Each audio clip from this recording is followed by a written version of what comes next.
చలనచిత్రం అనేది కళా ప్రదర్శనకి ఒక ముఖద్వారంగా మారింది. అది వెండి తెర మీదైనా, ఉల్లి తెర మీదైనా, మన చేతుల్లో ఉన్న బుజ్జి తెర మీదైనా ఈ చలనచిత్రమే సంగీత, సాహిత్య, నృత్య, నటనాది కళారూపాల ప్రదర్శనకి ముఖద్వారంగా మారింది. అయితే వచ్చిన చిక్కల్లా ఏంటంటే, చలనచిత్రం, సినిమా అనేది ఒక వ్యాపారాత్మకమైన కళాత్మకమైన వ్యాపారం. వ్యాపారానికి కళాత్మకతని, కళాత్మకకి వ్యాపారాన్ని జోడించే క్రమంలో హిందూ ధర్మానికి కళంకం కలిగిస్తూనే వస్తుందన్న సత్యాన్ని నేను బాహాటంగానే అంగీకరిస్తున్నాను. అయితే మరే రంగానికి చెందిన వాడినో అయితే జరిగిన ఈ తప్పుకి విమర్శించవచ్చు, జరుగుతున్న ఈ నేరాల్ని వేటిపైన విరుచుకుపడచ్చు. కానీ అదే సినీ రంగానికి చెందిన వాడిని కాబట్టి ఇప్పటిదాకా జరిగిన ఈ హైందవ ధర్మ వ్యక్తిత్వ హననానికి యావత్ ఈ హిందూ సమాజం ముందు సినీ రంగం తరపున క్షమార్పణలు సమర్పిస్తూనే నేను ముందుకు వెళ్తున్నాను. ఆ క్షమార్పణలు కనుక నేను సమర్పించకపోతే ఇంకొక మాట మాట్లాడే అర్హత కూడా నాకు లేదు. అయినా ఇక్కడ 4 మాటలు మాట్లాడడానికైనా నాకున్న ఒకే ఒక్క అర్హత ఏంటంటే, ఇక్కడ ఈ హైందవ శంఖారావాన్ని, శంఖనాదాన్ని పూరించిన విశ్వ హిందూ పరిషత్ నిర్వహించిన సరస్వతి శిశు మందిర్లో నా ప్రాథమిక విద్యా అభ్యాసం జరిగింది కాబట్టి.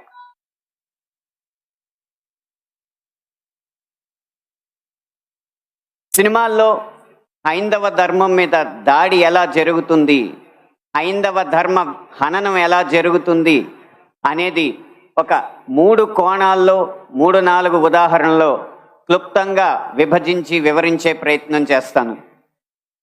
ఇక్కడ దాడి 3 కోణాల్లో జరుగుతుంది. అందులో ఒకటి కావ్యేతిహాస పురాణాలని వక్రీకరించడం, 2 తెర మీద కనిపించే పాత్రల్లో వినిపించే పాటల్లో హైందవ ధర్మాన్ని దుర్వినియోగం చేయడం, 3 తెర వెనక మా ముందు అన్యమతస్థుల ప్రవర్తన. ఈ 3 అంశాల్లో మొదటిది కావ్య పురాణేతిహాసాల వక్రీకరణ. వాల్మీకి రామాయణం, వ్యాస భారతం భారత సాహితీ వాన్మయ శరీరానికి 2 కళ్ళ లాంటివి.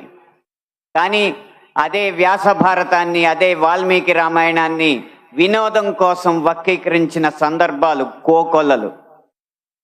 గత కొన్ని సంవత్సరాల ముందు వచ్చిన చిత్రాల నుంచి నిన్న మొన్న విడుదలైన కల్కి చిత్రం వరకు కూడా కర్ణుడికి పాత్రకి అనవసరంగా ఆపాదించిన గొప్పదనాన్ని చూసి ఒక సినిమా రంగానికి చెందిన వ్యక్తిగా నేను సిగ్గుపడుతున్నాను, నిర్మోహమాటంగా చెప్తున్నాను. అది కూడా ఈ కృష్ణా జిల్లా గడ్డ మీదే నిలబడి చెప్తున్నాను. అప్పటి చిత్ర దర్శకులు, ఇప్పటి చిత్ర నిర్మాతలు ఇదే జిల్లా వారికి చెందిన వారైనా సరే పొరపాటు అని మనం చెప్పకపోతే ఈ హైందవ ధర్మంలో పుట్టినట్టు కాదు, ఈ హైందవ ధర్మాన్ని ఆచరించినట్టు కాదు, హిందువుగా ప్రకటించుకోవడం వ్యర్థం అని చెప్పి ఘంటాపథంగా తెలియజేస్తున్నాను. ఇప్పుడే ఈ సభలో, ఈ గొప్ప సభలో సత్యవాణి గారిని అభినవ ద్రౌపదిగా వక్తలు అభివర్ణించారు. ఆవిడే ఒప్పుకుంటారా? నిండు సభలో ద్రౌపదిని వలువలు వలచండి అని సలహా ఇచ్చిన కర్ణుణ్ణి సూర్యుడు అంటే సత్యవాణి గారు లాంటి మహిళా మండలి ఒప్పుకుంటారా? గంధర్వుల్ని చూసి, గంధర్వ సైన్యాన్ని చూసి ప్రాణమిత్రుణ్ణి కూడా వదిలేసి ప్రాణభయంతో పరుగులెత్తిన కర్ణుణ్ణి ధీరుడు, సూర్యుడు, వీరుడు అంటే ఈ హైందవ సమాజం ఒప్పుకుంటుందా? ఇలా ఎన్ని విధాలు చూసినా దానంగా వచ్చిన రాజ్యంలో తనకొచ్చిన కొద్దిపాటి సంపదని ఏదో దానాలు చేసినంత మాత్రాన ధర్మరాజు అంత గొప్ప దాత అని చెప్పి కర్ణుడిని అంటే మన సమాజం ఒప్పుకుంటుందా? నిన్న మొన్న వచ్చిన కల్కి సినిమాలో అగ్నిదేవుడు ఇచ్చిన ధనస్సును పట్టిన అర్జునుడి కంటే సూర్యుడు ఇచ్చిన ధనస్సు పట్టిన కర్ణుడు వీరుడు అని చెప్తుంటే యుద్ధంలో నెగ్గేది ధనుస్సా ధర్మమా అని ప్రశ్నించకుండా మనం ఊరుకుంటామా? ఒక్క భారతంలోనే కాదు, వాల్మీకి రామాయణంలో రాయి ఆడదైనట్టు, రాళ్లను తేల్చి వారధైనట్టు, రాముడు లవకుశుల మధ్య యుద్ధం జరిగినట్టు, ఇలా చిత్రీకరణకు అందంగా ఉండడానికి ఎన్నో అభూత కల్పనలు, ఎన్నో వక్రీకరణలు జరుగుతుంటే ఇంకా మనం ఇలా ఊరుకుంటూ ఉంటే ఎన్ని సినిమాలు ఎలా వస్తాయి?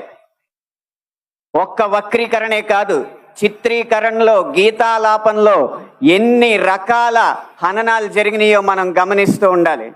మీరు కొంతకాలం క్రితం ఒక హిందీ పాట వినే ఉంటారు, దమ్మరదం మిటజాయహం బోలో శుభశ్యామ్ హరే కృష్ణ హరే రామ్.